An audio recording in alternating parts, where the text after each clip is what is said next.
Saya teruskan ya. Menimbang bahwa oleh karena dakwaan penuntut umum disusun secara kumulatif, maka selanjutnya majelis hakim mempertimbangkan dakwaan kumulatif kedua melanggar pasal 3 Undang-Undang RI nomor 8 tahun 2010 tentang pencegahan dan pemberantasan tindak pidana pencucian uang, junto pasal 55 ayat 1 ke 1 Kitab Undang-Undang Pidana yang unsur-unsurnya sebagai berikut. 1. Setiap orang. 2. Menempatkan, mentransfer, mengalihkan, membelanjakan, membayarkan, menghibahkan, menitipkan, membawa keluar negeri, mengubah bentuk, menukarkan dengan mata uang atau surat berharga atau perbuatan lain atas harta kekayaan. 3. Yang diketahuinya atau patut diduganya merupakan hasil tindak pidana sebagaimana dimaksud dalam pasal 2 ayat 1 dengan tujuan menyembunyikan atau menyamarkan asal-usul harta kekayaan. 4. Mereka yang melakukan, yang menyuruh lakukan, dan yang turut serta melakukan perbuatan. Menimbang bahwa terhadap unsur-unsur tersebut, majelis hakim mempertimbangkan sebagai berikut. 1. Setiap orang. Menimbang bahwa terhadap unsur setiap orang pada dasarnya telah dipertimbangkan dalam bagian pertimbangan hukum dalam dakwaan alternatif ke-1 sebagaimana telah diuraikan di atas, sehingga menurut majelis hakim tidak perlu dipertimbangkan lagi dan terdakwa telah dinyatakan terbukti sebagai subjek hukum yang dapat dipertanggungjawabkan pidana dan tidak terjadi error in person, oleh karenanya unsur ini telah terpenuhi. Menimbang bahwa meskipun tentang unsur setiap orang telah terpenuhi pada diri terdakwa, akan tetapi untuk dapat dinyatakan bersalah melakukan tindak pidana masih digantungkan apakah unsur-unsur lain sebagai suatu perbuatan juga terpenuhi dalam perbuatan terdakwa. Menimbang bahwa untuk itu akan dipertimbangkan tentang unsur selanjutnya dari pasal 3 Undang-Undang RI nomor 8 tahun 2010 tentang pencegahan dan pemberantasan tindak pidana pencucian uang, junto pasal 55 ayat 1 ke 1 Kitab Undang-Undang Pidana. 2. Menempatkan, mentransfer, mengalihkan, membelanjakan, membayarkan, menghibahkan, menitipkan, membawa ke luar negeri, mengubah bentuk, menukarkan dengan mata uang atau surat berharga atau perbuatan lain atas harta kekayaan. Menimbang bahwa menurut majelis hakim unsur di atas pada dasarnya bersifat alternatif, di mana sekiranya terpenuhi salah satu elemen perbuatan saja, maka terpenuhilah unsur tersebut secara keseluruhan, sehingga berdasarkan keterangan saksi-saksi, keterangan terdakwa setelah dihubungkan dengan barang bukti yang dihadirkan di persidangan, yang satu sama yang lain bersesuaian, telah ternyata terdakwa dalam menerima uang dari saksi Resa Gladys Pretianisari selain diberikan secara tunai melalui saksi Ismail Marzuki, juga menerima dengan transfer yang dikirimkan ke rekening PT Bumi Parawisesa sejumlah 2 miliar rupiah dengan kode pembayaran atas nama Nikita Miryani, dan selanjutnya terdakwa juga melakukan pembayaran secara tunai sebesar 1.400.000.000 rupiah. Namun uang tersebut menurut pengakuan terdakwa bukan berasal dari pemberian saksi Resa Gladys Pretianisari, sehingga dengan demikian menurut majelis hakim terdapat perbuatan terdakwa yang menempatkan, mentransfer maupun mengalihkan sejumlah uang yang berasal dari saksi Resa Gladys Pretianisari. Dengan demikian unsur ini telah terpenuhi secara sah menurut hukum. 3. Unsur yang diketahui atau patut diduganya merupakan hasil tindak pidana sebagaimana dimaksud dalam pasal 2 ayat 1 dengan tujuan menyembunyikan atau menyamarkan asal-usul harta kekayaan.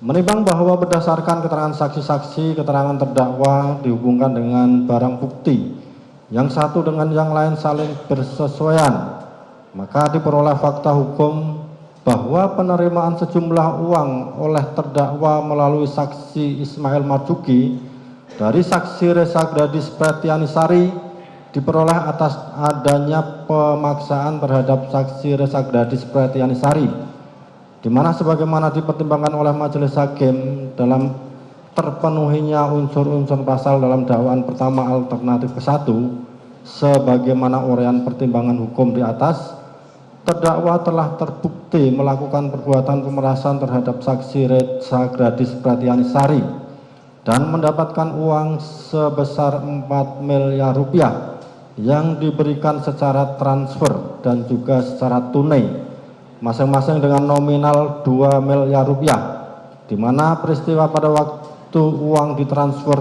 terdakwa memberikan nomor rekening PT Bumi Parama Wisesa kepada saksi Ismail Marzuki, yang kemudian meneruskan nomor tersebut kepada saksi Reza Gladys Pratianisari, dan saksi Reza Gladys Pratianisari selanjutnya mentransfer uang tersebut dengan keterangan atas nama Nikita Miryani, sedangkan uang tunai langsung diserahkan kepada saksi Ismail Marzuki yang meneruskannya dengan menyerahkan kepada terdakwa.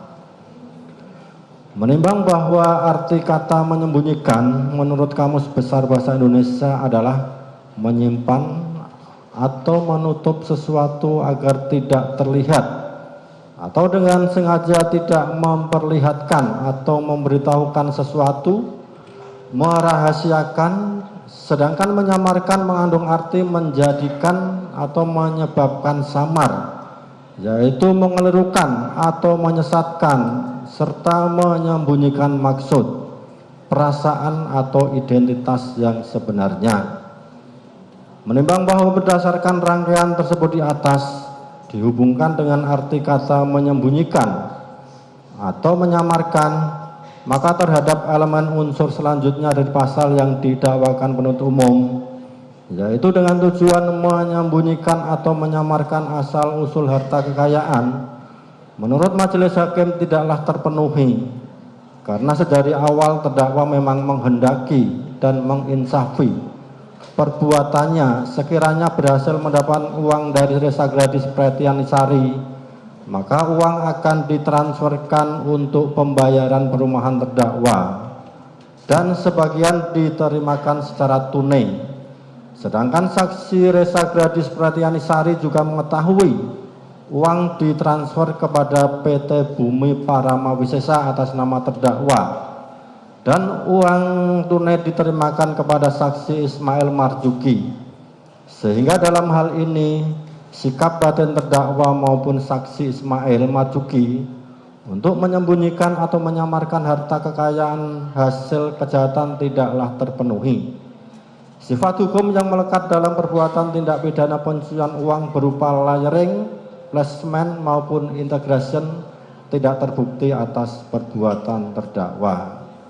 Menimbang bahwa oleh karena salah satu unsur dari pasal 3 Undang-Undang RI nomor 8 tahun 2010 tentang pencegahan dan pemberantasan tindak pidana pencucian uang, junto pasal 551 ke 1 KUHP tidak terpenuhi, maka terdakwa harus dinyatakan tidak terbukti melakukan tindak pidana sebagaimana didakwaan dalam dakwaan kumulatif kedua, dan unsur selanjutnya tidak perlu dipertimbangkan lagi.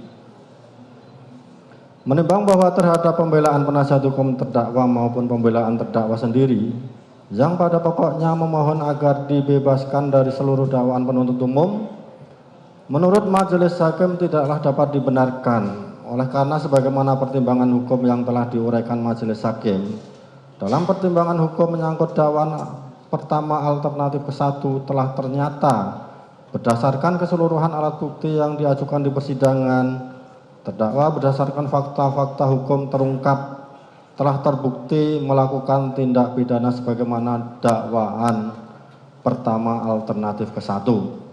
Sedangkan terhadap dakwaan kumulatifnya yang kedua menyangkut tindak pidana pencucian uang, sebagaimana telah diuraikan dalam pertimbangan hukum di atas, di mana unsur pasal yang didakwakan ada yang tidak terpenuhi, sehingga terdakwa semata-mata hanya dipersalahkan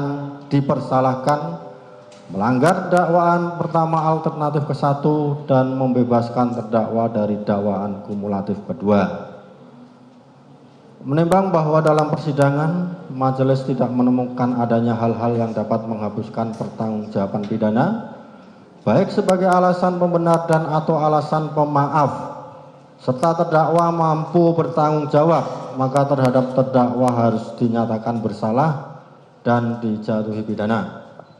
Menimbang bahwa oleh karena ancaman pidana pasal yang terbukti adalah kumulatif, penjara dan denda, maka kepada terdakwa selain dijatuhi pidana penjara, juga dijatuhi pidana denda, dengan ketentuan apabila pidana denda tidak dibayar maka diganti pidana kurungan. Menimbang bahwa dalam perkara ini terhadap terdakwa telah dikenakan penangkapan dan penahanan yang sah, maka masa penangkapan dan penahanan tersebut haruslah dikurangkan seluruhnya dari pidana yang dijatuhkan.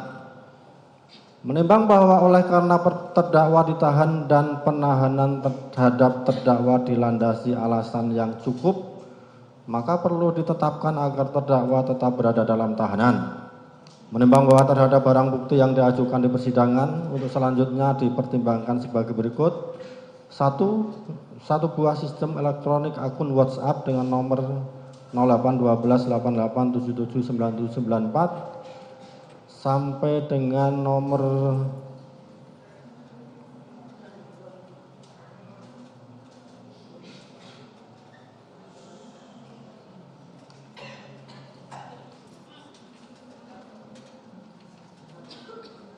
nomor 39 sebagaimana tercantum lengkap dalam putusan dan dianggap telah dibacakan. Oleh karena masih dipergunakan sebagai barang bukti dalam perkara lain atas nama terdakwa Ismail Marzuki, maka akan dikembalikan kepada penuntut umum untuk dipergunakan sebagai barang bukti dalam perkara terdakwa Ismail Marzuki. Menimbang bahwa untuk menjatuhkan pidana terhadap terdakwa, maka perlu dipertimbangkan terlebih dahulu keadaan yang memberatkan dan yang meringankan terdakwa. Keadaan yang memberatkan bahwa terdakwa tidak mengakui terus terang perbuatannya dan terdakwa sudah pernah dihukum. Keadaan yang meringankan terdakwa memiliki tanggungan keluarga. Menimbang bahwa oleh karena terdakwa dijatuhi pidana maka haruslah dibebani untuk membayar biaya perkara. Mengingat pasal 45 ayat 10 huruf A junto pasal 27B ayat 2 Undang-Undang RI nomor 11 tahun 2008 tentang informasi dan transaksi elektronik sebagaimana telah dirubah terakhir dengan Undang-Undang Republik Indonesia nomor 1 tahun 2024 tentang perubahan kedua atas Undang-Undang RI nomor 11 tahun 2008 tentang informasi transaksi elektronik junto pasal 55 ayat 1 ke 1 Kitab Undang-Undang Hukum Pidana dan Undang-Undang nomor 8 tahun 81 tentang Hukum Acara Pidana serta peraturan perundangan lain yang bersangkutan mengadili 1. Menyatakan terdakwa Nikita Mirzani tersebut di atas tidak terbukti secara sah dan meyakinkan bersalah melakukan tindak pidana turut serta melakukan perbuatan menempatkan, mentransfer, mengalihkan, membelanjakan, membayarkan, menghibahkan, menitipkan, membawa ke luar negeri, mengubah bentuk, menukarkan dengan mata uang atau surat berharga atau perbuatan lain atas harta kekayaan yang diketahuinya atau patut diduganya merupakan hasil tindak pidana sebagaimana dimaksud dalam pasal 2 ayat 1 dengan tujuan menyembunyikan atau menyamarkan asal usul harta kekayaan sebagaimana dakwaan kumulatif kedua penuntut umum. 2. Membebaskan terdakwa dari dakwaan kumulatif kedua penuntut umum. 3. Menyatakan terdakwa Nikita Mirzani tersebut di atas terbukti secara sah dan meyakinkan bersalah melakukan tindak pidana turut serta melakukan perbuatan dengan sengaja dan tanpa hak mendistribusikan dan atau mentransmisikan informasi elektronik dan atau dokumen elektronik dengan maksud untuk menguntungkan diri sendiri atau orang lain secara melawan hukum dengan ancaman pencemaran atau dengan ancaman akan membuka rahasia, memaksa orang supaya memberikan suatu barang yang sebagian atau seluruhnya milik orang tersebut atau milik orang lain sebagaimana dalam dakwaan pertama alternatif ke-1 penuntut umum. 4. Menjatuhkan pidana kepada terdakwa oleh karena itu dengan pidana penjara selama 4 tahun dan pidana denda sejumlah 1 miliar rupiah dengan ketentuan apabila pidana denda tersebut tidak dibayar diganti dengan pidana kurungan selama 3 bulan. 5. Menetapkan masa penangkapan dan penahanan yang telah dijalani terdakwa dikurangkan seluruhnya dari pidana yang dijatuhkan. 6. Menetapkan terdakwa tetap ditahan. 7. Menetapkan barang bukti berupa 1. Satu buah sistem elektronik akun WhatsApp dengan nomor 081288779794 nomor 1 sampai dengan